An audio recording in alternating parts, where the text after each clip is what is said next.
अंत में हमने ये देखा था कि फेरा फाउंडेशन के कुछ लोगों और ह्यूगो का जहाज लिए अंतरिक्ष में गई। असल में ये नेक्रियंस इन्वेक्टस नामी जहाज की तलाश में है। इन्वेक्टस जहाज को साम्राज्य का सबसे घातक हथियार माना जाता था। ये इतना खतरनाक था कि पलक झपकते ही ये किसी ग्रह को नष्ट कर सकता था। साम्राज्य ने इससे कई जंगें लड़ी थी, कई ग्रहों का नामो निशान मिटा दिया था, मगर 700 साल पहले ये अंतरिक्ष यान कहीं गायब हो गया। लोग इसे अंतरिक्ष में देखने का दावा तो करते थे, मगर ये साम्राज्य को मिला नहीं। फिर इसका नाम पड़ा घोस्ट शिप यानी कि भूतिया जहाज। और अब हम अंदाजा लगा सकते हैं कि असल में फेरा को ये क्यों चाहिए। हमें ह्यूगो का अंतरिक्ष यान दिखाया जाता है जो आकाशगंगा के सबसे बड़े एस्टेरॉयड बेल्ट एंटर बेल्ट में दाखिल हो चुका था। सेल्वर और ह्यूगो की कुछ बातें होती है जिससे हम जान पाते हैं कि असल में यहाँ थेस्पियंस माइनिंग का काम किया करते थे। ह्यूगो बताता है कि तबाही से पहले वो यहाँ पैलेडियम की खुदाई किया करता था, लेकिन जब साम्राज्य ने हमारे लोगों को अपनी टेक्नोलॉजी देना बंद कर दी तो सभी अपना काम अधूरा छोड़कर यहाँ से चले गए। और मैंने भी अपने लिए एक दूसरा रास्ता चुन लिया, मतलब कि ह्यूगो एक सौदागर बन चुका है। तभी फेरा आकर कहती है कि हमारी मंजिल आ चुकी है। सेल्वर पूछती है कि यहाँ तो कुछ भी नहीं है, जिस पर फेरा उसे सामने देखने का इशारा करती है और उन्हें अपने सामने इन्वेक्टस जहाज नजर आता है, जो देखकर सभी हैरान थे। सेल्वर कहती है कि लोग कहते हैं कि इन्वेक्टस साम्राज्य के अब तक का सबसे खतरनाक हथियार था। दरअसल ये एक जम शिप है और ये पूरे के पूरे ग्रह तबाह करने के लिए इस्तेमाल किया जाता था, मगर आज से 700 साल पहले अचानक से ये गायब हुआ। इसका कोई नामो निशान नहीं था। लोगों ने इसे आकाशगंगा के अलग अलग जगहों में देखने का दावा तो किया, मगर ये जहाज एक ही जगह पर 2 बार कभी नहीं दिखा। कमांडर डॉर्बन कहता है कि जम शिप साम्राज्य की खुफिया टेक्नोलॉजी है, जैसे ही उन्हें इसके बारे में पता चल जाएगा वो इसे नष्ट कर देंगे। जिस पर फेरा कहती है कि किसी को नहीं पता ये जहाज कहाँ है। लुइस बताता है कि ये जहाज काफी आधुनिक है, लेकिन नेक्रियन इसके अंदर नहीं जा सकता। ये डीएनए को स्कैन करता है। भले ये जहाज किसी के कंट्रोल में नहीं है, मगर फिर भी ये काफी खतरनाक है। फेरा कहती है कि इसीलिए तो हमने कमांडर को जिंदा रखा है। वो एक चाकू से कमांडर का हाथ काटती है और हम देखते हैं कि उसके गांव अपने आप ही भरने लगे। फेरा बताती है कि ये एम्पायर के नैनोबॉट्स टेक्नोलॉजी है जो इनके खून में शामिल है। इसे जख्म ठीक करने और पहचान के लिए इस्तेमाल किया जाता है। जहाज के दरवाजे किसी नेक्रियन के लिए नहीं खुलेंगे, मगर सम्राट के सिपाही के लिए जरूर खुलेंगे। फेरा आगे बताती है कि जहाज का डिफेंस सिस्टम अभी भी एक्टिव है। असल में उसने अंदर जाने की कोशिश की थी और उनके 2 जहाज तबाह हो चुके थे इस कोशिश में। ये तीसरी बार था, मगर इस बार ये लोग पूरी तैयारी के साथ आए थे। समस्या ये थी कि अगर ह्यूगो का शिप इन्वेक्टस के करीब जाएगा तो इन्वेक्टस का डिफेंस सिस्टम इसे नष्ट कर देगा। इसलिए इन लोगों को एक एक करके स्पेस में छलांग मारनी होगी। इन्वेक्टस का डिफेंस सिस्टम छोटे चीजों को डिटेक्ट नहीं कर पाता, जैसे इंसान। सभी स्पेस सूट पहन लेते हैं। सेल्वर ह्यूगो से पूछती है कि तुम्हें क्या लगता है, जो थेस्पियन खदानें हमने देखी, क्या वहाँ से हम किसी से संपर्क कर सकते हैं? ह्यूगो जवाब देता है कि कहना मुश्किल है। कमांडर डॉर्बन भी इनकी बातें सुन रहा था। वो बताता है कि उसके दिमाग में एक न्यूरो चिप लगी है जो सब कुछ रिकॉर्ड कर रही है। अगर वो इन्वेक्टस तक पहुंच पाए तो वहां के सिस्टम से किसी को मदद के लिए सिग्नल भेज सकते हैं। इन्वेक्टस तक पहुंचने के लिए उन्हें जहाज से जंप करना था, इसलिए उन्हें बताया जाता है कि सबसे पहले इन्हें इनर रिंग के अंदर जाना होगा। इस जहाज का आकार गोल था और ये काफी विशाल भी था। पहले सेल्वर जाती है और फिर बाकी सब, मगर अंत में ह्यूगो अपना कंट्रोल खो देता है और इन्वेक्टस पर लैंड करने के बजाय वो एस्टेरॉयड बेल्ट में ही खो जाता है। क्योंकि सेल्वर उससे प्यार करती थी, इसलिए उसे बहुत दुख होता है। वो उसे बचा भी नहीं पाई। फेरा कहती है कि ये रोने धोने का वक्त नहीं है, हम यहाँ एक मकसद से आए हैं। अब कुछ आदमी फेरा कह दे और बाकी फाउंडेशन वाले, क्योंकि फेरा को कोई ऐसा चाहिए था जो इस जहाज को चला सके। आहिस्ता आहिस्ता ये लोग आगे बढ़ रहे थे और तभी गलती से ये दूरी बनाए रखने में नाकाम रहे, जिससे जहाज का डिफेंस सिस्टम एक्टिव हो जाता है। वो इन पर फायर करने लगा। इससे बचना नामुमकिन था। सामने ही जहाज का दरवाजा था। अगर वो खुल जाए तो डिफेंस सिस्टम डीएक्टिवेट हो जाएगा, क्योंकि सिस्टम को पता चल जाएगा कि कोई अपना है। खैर, अपनी जान पर खेलकर कमांडर डॉर्बन उस दरवाजे तक पहुंच जाता है। जैसे ही सिस्टम उसे स्कैन करता है, दरवाजा खुल गया और सभी तोप डीएक्टिवेट हो जाते हैं। मगर फेरा डॉर्बन के सर में गोली मार देती है, उसे खत्म कर देती है। फेरा कहानी की एक ऐसी किरदार है जो किसी पर रहम नहीं खाती। वैसे इस कहानी के हथियार काफी आधुनिक है। इसमें बुलेट्स नहीं होते, खास तरह की एनर्जी होती है। अंदर आने के बाद फेरा सेल्वर को हथकड़ी लगाती है। इन्वेक्टर्स पर बहुत सारी लाशें थी। कोई नहीं जानता था कि यहाँ क्या हुआ होगा। खैर, आर्टिफिशियल ग्रेविटी ऑफ थी तो ये लाशें भी तैर रही थी। सबसे पहले ये रेगुलेशन पैनल को ढूंढते हैं, जिसे एक्टिवेट करने पर शिप की ऑक्सीजन और आर्टिफिशियल ग्रेविटी वापस आ जाती है। गौर करने पर लुइस बताता है कि यहाँ के लाइट्स डबल ब्लिंक कर रहे हैं, मतलब कि कुछ तो गड़बड़ है। जिस पर फेरा कहती है कि जहाज में खराबी आने के बाद ये अपने आप ही जंप करता है। जंप से मुराद स्पेस में जंप करना, जैसे अगर कोई जहाज जंप करेगा तो वह अंतरिक्ष के किसी दूसरे हिस्से में पहुंच जाएगा या फिर जहां इसकी मंजिल तय की गई हो। इसीलिए इसे ढूंढना इतना मुश्किल है क्योंकि ये हर बार किसी दूसरी जगह जंप करता रहता है। क्रू तो मर चुका है मगर जंप वाला सिस्टम अभी भी एक्टिव है, तो रैंडमली ये कहीं भी जंप करता है, कभी अपने ही आकाश गंगा में और कभी आकाश गंगा से बाहर। लुइस बताता है कि इस हिसाब से ये अपना अगला जंप 4 घंटों में करने वाला है। फेरा कहती है कि फिर हमें तेजी दिखानी होगी क्योंकि हमें नहीं पता इस बार ये जहाज अंतरिक्ष के किस हिस्से में पहुंचेगा। अगर हम खुशकिस्मत हुए तो हम किसी सूरज के अंदर होंगे, हमारी मौत जल्दी हो जाएगी, या फिर किसी ब्लैक होल में, और इससे भी बुरे हालात आ सकते हैं।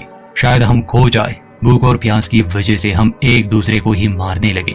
जैसे ही ये लोग आगे बढ़ते हैं तो सेलवॉर को एनर्जी बैरियर नजर आता है जिसे सिर्फ सेलवॉर ही डीएक्टिवेट कर पाती है। याद होगा आपको, टर्मिनस पर वो एक वार्डन थी और एनर्जी बैरियर यानी कि उस सुरक्षा कवच का काम वही संभालती थी। चलते चलते सेलवॉर अपने लोगों से कहती है कि हमें हमला करना होगा, खुद को छुड़ाना होगा। उस सुरक्षा कवच को डीएक्टिवेट करने के लिए फेरा सेलवॉर के हाथ खोल देती है। सभी आगे बढ़ते हैं। तब सेलवॉर के इशारा करने पर उसके साथी फेरा के लोगों पर हमला करते हैं, मगर इनकी ये कोशिश नाकाम रही। सेलवॉर का एक और साथी मारा जाता है। सेलवॉर रोवेन से कहती है कि ये सब रोक दो, इसमें तुम सभी मारे जाओगे। इस पर रोवेन कहता है कि हम जिंदा रहने के लिए ये सब नहीं कर रहे, हमें इंसाफ चाहिए। फेरा कहती है कि तुम इस जहाज को ट्रेंटोर पर जंप करने में हमारी मदद करोगी और फिर हम ट्रेंटोर पर हमला करेंगे। तुम्हारे सम्राट को भागने का मौका नहीं मिलेगा, जैसे मेरे लोगों को मौका नहीं मिला था। और देखते ही देखते पूरा ट्रेंटोर राख में बदल जाएगा। साम्राज्य का विनाश करने के बाद हम भी वहीं पर मरेंगे शांति के साथ। तो ये था फेरा का प्लान। वो बदला लेना चाहती थी। सेलवॉर अब मजबूर थी, उसे फेरा की बात माननी पड़ती है। आने वाली वीडियो में ये जानेंगे कि ये लोग इस खतरनाक जहाज को कहाँ ले जाते हैं। अब थोड़ा सा बाकी लोगों पर ध्यान देते हैं। कहानी मैडन ग्रे पर आती है, जहाँ सम्राट डिमर्जल पर गुस्सा है। वो पूछता है कि मैं जानना चाहता हूँ तुम बाकी सबके साथ क्यों झुकी, आखिर तुम कौन सी देवी की पूजा करती हो। डिमर्जल समझाती है कि अगर मैं ऐसा न करती तो ये मेरे धर्म पर विश्वास के खिलाफ होता। ये तो खुली चुनौती थी कि हम लुमिनस को नहीं मानते। ये सुनकर सम्राट कहता है कि ये साम्राज्य के साथ धोखा है डिमर्जल, आखिर तुम्हारी वफादारी किसकी तरफ है। डिमर्जल कहती है कि वो साम्राज्य के साथ धोखा कर ही नहीं सकती, ये उसके प्रोग्राम में नहीं है। अगर ऐसा होता तो चाहकर भी वो झुक नहीं पाती। कहती है कि मेरा एल्गोरिथम इस बात की इजाजत ही नहीं देता। मैं साम्राज्य के लिए वफादार हूँ और वफादार रहूंगी।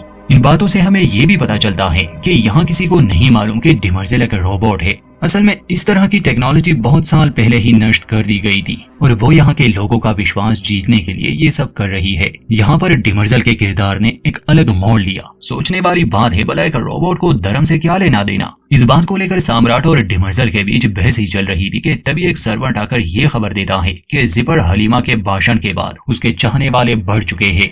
ये मुमकिन है कि नई प्रोक्सिमा वही बने। सम्राट के लिए ये काफी परेशानी की बात थी। डिमर्जल कहती है कि अगर आप चाहे तो हम उसे रास्ते से हटा सकते हैं। सम्राट कहता है कि नहीं, मैं उसी की तलवार से उसे मारूंगा। मैं हलीमा और हैरी सेल्डन दोनों को गलत साबित करूंगा। वो डिमर्जल से कहता है कि अब मुझे उससे खुलकर बात करनी है, आखिर वो औरत क्या चाहती है। सम्राट उससे मिलने द ग्रेट स्पाइरल में जाते हैं। दोस्तों, ये स्पाइरल एक रास्ता है 100 किलोमीटर से भी लंबा। यहाँ पर अलग अलग ग्रहों से लोग पिलग्रिम के लिए आते हैं। ये एक पवित्र रस्म मानी जाती है। मैडन एक गर्म जगह है और अगर कोई इंसान इस सफर पर निकलेगा उसे भूखा और प्यासा रहना होगा, मगर गर्मी इतनी ज्यादा होती है कि लोग रास्ते में ही मर जाते हैं या अंधे हो जाते हैं। इनकी मंजिल एक गुफा होती है जिसे देवी का वोम कहते हैं। उस गुफा में पानी है। जो भी वहां तक पहुंचता है वहां उसे देवी खुद एक विजन दिखाती है, मतलब कि देवी का आशीर्वाद। सम्राट का इन बातों पर बिल्कुल विश्वास नहीं था। हलीमा कहती है कि बहुत सारे लोग माता के वोम तक पहुंचने में या तो जल जाते हैं या अंधे हो जाते हैं। सम्राट ने हलीमा से पूछता है कि तुम हमसे क्या चाहती हो। तुम चाहो तो हम तुम्हारे ग्रह को सैटेलाइट सिस्टम, साफ पानी और सुरक्षा देंगे। अपनी कीमत बताओ, मगर हमारे खिलाफ बातें करना बंद करो। हलीमा कहती है कि जेनेटिक डायनेस्टी को खत्म कर दो। तुम बिना आत्मा के शरीर हो और पहले सम्राट का अहंकार, इससे ज्यादा तुम कुछ नहीं हो। याद आया, डॉक्टर सेल्टन ने भी तो यही कहा था। वो तुम्हारे बारे में बिल्कुल सही थे। इस सब को रोक दो, यही मेरी कीमत है, वरना ये साम्राज्य मिट जाएगा। इस पर सम्राट देव भड़क जाता है और कहता है कि अगर तुम यही चाहती हो तो जान लो कि तुम्हारी बात सुनने वाला कोई नहीं है। जिस पर हलीमा मुस्कुराती है और कहती है कि महान सम्राट मुझसे मिलने आए हैं, क्योंकि तुम जानते हो कि लोग मेरी बात सुनते हैं वो भी करबों की तादाद में। अब फैसला तुम्हारे हाथ में है। जिसके बाद वो वहां से चली जाती है। आगे दिखाया जाता है कि सम्राट बहुत अच्छा फैसला लेते हैं। वो मेडन वासियों के पास जाते हैं, उनसे कहते हैं कि ज़िबर हलीमा के मुताबिक मैं क्लोन हूँ जिसमें कोई आत्मा नहीं है, जिस वजह से मैं विकास नहीं कर सकता। लेकिन मैं इस बात से इनकार करता हूँ और मैं हलीमा को भी गलत साबित कर दूंगा। मैं यहाँ के तीनों देवियों को मानता हूँ, इसलिए मैं देवी द्वारा दिए गए धार्मिक सफर को पूरा करूंगा। मैं सही हूँ या गलत, इस बात का फैसला अब तीनों देवियां ही करेंगी कि मैं बिना आत्मा का इंसान हूँ या नहीं। इस सफर के लिए सम्राट डे को तैयार किया जाता है। इसमें आप कुछ नहीं ले जा सकते, कोई खाना नहीं, कोई पानी नहीं, ना ही कोई डिवाइस, बस एक कपड़ा शरीर पर होता है। क्योंकि सम्राट तो काफी शक्तिशाली थे, उसके शरीर में नैनोबॉट्स थे जो उसकी बीमारी और जख्मों को ठीक कर देते। उन नैनोबॉट्स को निकाल दिया जाता है। डिमर्जल उसका ऑरा ब्रेसलेट भी ले लेती है। आगे कहानी में देखेंगे कि सम्राट इस सफर को पूरा करते हैं या वो बीच रास्ते में ही मर जाते हैं। वहां ट्रेंटोर पर धीरे धीरे सम्राट डॉन अजूरा के करीब आ रहा था। कह सकते हैं कि वो पूरी तरह से उसके प्यार में पागल हो चुका था, यहाँ तक कि अजूरा उससे इंटीमेट भी होती थी। खैर, सम्राट डॉन के साथ शुरू से कुछ समस्याएं थी, मगर अपना ये राज वो अजूरा को खुलकर बता देता है। डॉन बाकी क्लोन्स की तरह नहीं, उसकी पसंद अलग है, वो कलर ब्लाइंड भी है। अगर डस्क और डे को इस बारे में पता चला तो वो डॉन को खत्म कर देंगे। अजूरा कहती है कि आप तो सम्राट है, वो आपके साथ ऐसा कैसे कर सकते हैं। इस पर डॉन उसे महल के खुफिया कमरे में ले जाता है, जहां हम डे और डॉन के क्लोन्स को देखते हैं। डॉन बताता है कि फिलहाल ये नींद में है, लेकिन अगर किसी हादसे या बीमारी की वजह से हम में से किसी की भी अचानक मौत हो जाए तो ये क्लोन्स हमारी जगह लेने के लिए तैयार रहेंगे। ये एक बैकअप है। मेरी जिंदगी का मकसद एक परफेक्ट कॉपी बनना है। अगर मैं उसमें नाकाम रहा तो मुझे बदलने में वो देर नहीं करेंगे। इस पर अजूरा कहती है कि अगर हम आपका चेहरा ही बदल दे तो वो लोग ऐसा कभी नहीं कर पाएंगे। मैं कुछ लोगों को जानती हूँ जो ऐसा कर सकते हैं। डॉन कहता है कि ये इतना आसान नहीं, मेरे शरीर में नैनोबॉट्स है, अगर मैं यहाँ से भाग भी गया तो वो मुझे ढूंढ लेंगे। अजूरा कहती है कि बाहर ऐसे भी लोग हैं जो आपके शरीर से नैनोबॉट्स भी निकाल लेंगे और इस तरह वो आपको कभी ढूंढ नहीं पाएंगे। हम दोनों यहाँ से कहीं दूर चले जाएंगे, अपनी जिंदगी जिएंगे। जब अजूरा वहाँ से जाने लगती है तो डॉन उसे एक बटरफ्लाई डिवाइस देता है जो अजूरा अपने साथ ले जाएगी और उसकी मदद से डॉन महल से बाहर की दुनिया देखेगा, क्योंकि डॉन ने कभी ये नजारा नहीं देखा था। तभी ब्रदर डस्क आकर डॉन से कहते हैं कि तुम खाने पर नहीं आए। डॉन कहता है कि मैं ट्रेंटोर के बारे में जान रहा था, महल से बाहर की दुनिया। इस पर डस्क कहता है कि हम ही ट्रेंटोर है, महल से बाहर हमारे लिए कोई दुनिया नहीं। अब जाते हैं अंतरिक्ष में। गेल उठ चुकी थी उस अंतरिक्ष यान में, वो बिल्कुल अकेली थी। हमने देखा कि उसे हैरी सेल्डन की झलक दिखाई दी। असल में वो एक होलोग्राम था। सिस्टम में कोई एरर था, वो बार बार गायब हो रहा था और मौत के उस लम्हे को दोहरा रहा था। गेल उसे बचाने के लिए कंप्यूटर को कमांड देती है, मगर वो कहाँ गेल के आदेश मान रहा था। खैर, गेल कोशिश करती है और हैरी के कॉन्शियस को शांत कर देती है। मतलब ऐसा ही लगता है जैसे ये हैरी सेल्डन है, मगर असल में ये एक AI है जो उसी की तरह दिखता, सोचता और बात करता है। वो रेश का पूछता है कि वो कहाँ है, जिस पर गेल उसे सारा किस्सा सुनाती है कि अब वो मर गया है और 35 साल गुजर चुके हैं। ये जानकर AI सेल्डन को बहुत हैरानी होती है। हैरी गेल को बताता है कि ट्रेंटोर छोड़ने से पहले मैंने अपने दिमाग में एक डेटा यूनिट लगवाया था जिसमें मेरी सारी यादें जमा है। ये डेटा यूनिट उस चाकू से कनेक्ट है जिससे रेश ने मुझे मारा था। यही वजह है कि जैसे गेल के यहाँ पहुँचने पर जब वो चाकू जहाज से कनेक्ट हुआ तो हैरी की यादों से ये होलोग्राम बना। गेल कहती है कि कंप्यूटर मेरे कमांड्स नहीं मान रहा, तुम्हें कुछ करना होगा हैरी। हैरी पूछता है कि कितना समय गुजरा है। गेल उदास होकर बताती है कि 35 साल। इस पर हैरी हैरान हो जाता है, कहता है कि यहाँ तुम्हें नहीं रैश को होना चाहिए था, यही प्लान का हिस्सा था, और अगर तुम यहाँ हो तो फाउंडेशन को कौन संभाल रहा है। जिस पर गेल बताती है कि लुइस पायरीन शायद, क्योंकि खुद मैं तो गहरी नींद में थी, टर्मिनस पर मैं नहीं गई। हैरी कहता है कि रैश ने सब खराब कर दिया। इसी के साथ उसका होलोग्राम गायब हो जाता है और फिर जहाज पर ऑक्सीजन लेवल भी कम होने लगी। गेल सांस नहीं ले पाती, लेकिन तभी हैरी जहाज का कंट्रोल संभाल लेता है और उसका होलोग्राम गेल के सामने आता है। गेल उसे पूछती है कि तुमने ये सब क्यों किया। इस पर हैरी कहता है कि फाउंडेशन बनाने के लिए हमें लोगों को इस बात पर यकीन दिलाना था कि ये कितना जरूरी है और मेरी मौत ने इस बात को मुमकिन बनाया। गेल पूछती है कि इसके लिए तुम्हें खुद को मार कर ऐसे आर्टिफिशियल बनने की क्या जरूरत थी। हैरी बताता है कि वो तो वैसे भी मरने वाला था, उसे एक लाइलाज बीमारी थी, इसलिए खुद को जिंदा रखने का एक यही तरीका था मेरे पास। यहाँ कुछ नई बातें सामने आती है कि असल में सेल्डन और रेश ने अपने लोगों से बहुत कुछ छुपाया था और ये एक फाउंडेशन नहीं बल्कि 2 फाउंडेशन होने वाले थे। गेल को अभी तक अंधेरे में रखा गया था, बल्कि बाकी लोगों को भी। आगे हम डिटेल से जान लेंगे कि असल कहानी क्या थी। तभी कंप्यूटर जानकारी देता है कि हम हेलिकॉन के करीब पहुंच चुके हैं। हैरी पूछता है कि तुम्हें पता था हम कहाँ जा रहे हैं? गेल कहती है कि हाँ मुझे ये तो पता था, मगर ये नहीं कि क्यों। क्या रेश इस सब के बारे में जानता था? हैरी जवाब देता है कि रेश को हर बात का पता था। मुझे मारने के बाद वो मुझसे यहाँ मिलने वाला था, मगर एक बात हकीकत है कि वो तुमसे बहुत प्यार करता था, इसीलिए मुझे अपना प्लान बदलना पड़ा। प्लान के मुताबिक मुझे मारने के बाद उसे तुम्हें छोड़ना ही पड़ता। इस पर गेल भड़क जाती है और कहती है कि तुमने हमारा इस्तेमाल किया, चाहे हमें कुछ भी हो जाए, मगर तुम्हारा प्लान सेफ रहना चाहिए। हैरी कहता है कि तुमने ये सब अपने लिए खुद चुना है गेल। एब्रेक्सिस सॉल्व करने के बाद तुम उसे एक राज भी रख सकती थी, मगर तुमने गुमनामी के बजाय अपनी पहचान को चुना। किसी ने भी तुम्हें ट्रेंडोर पर आने के लिए मजबूर नहीं किया था। तुम जानती थी कि ऐसा करने से तुम लोगों में जानी जाओगी, तुम्हें लोगों की इज्जत मिलेगी। सुनवाई के दौरान तुमने कोर्ट में भी झूठ बोला था। तुम्हें पता था कि मेरी भविष्यवाणी पूरी नहीं है। इस पर गेल कहती है कि ठीक है, हम दोनों ही झूठे हैं, लेकिन रेश के मौत के जिम्मेदार तुम हो, मैं नहीं।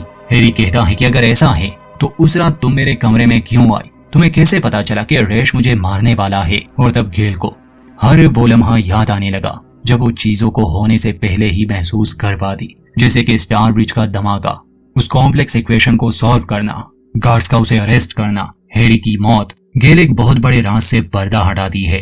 वो बताती है कि वो भविष्य देख सकती है। ये कोई मैथ या साइंस नहीं है। उसे नहीं पता कि ऐसा क्यों और कैसे होता है, बस उसे पता चल जाता है कि आगे क्या होने वाला है। मतलब कि गेल में शक्तियां हैं। इसका मैथ से कोई लेना देना तो नहीं, और हैरी सेल्डन ये जानता था। दोस्तों, ये एपिसोड यहीं तक था।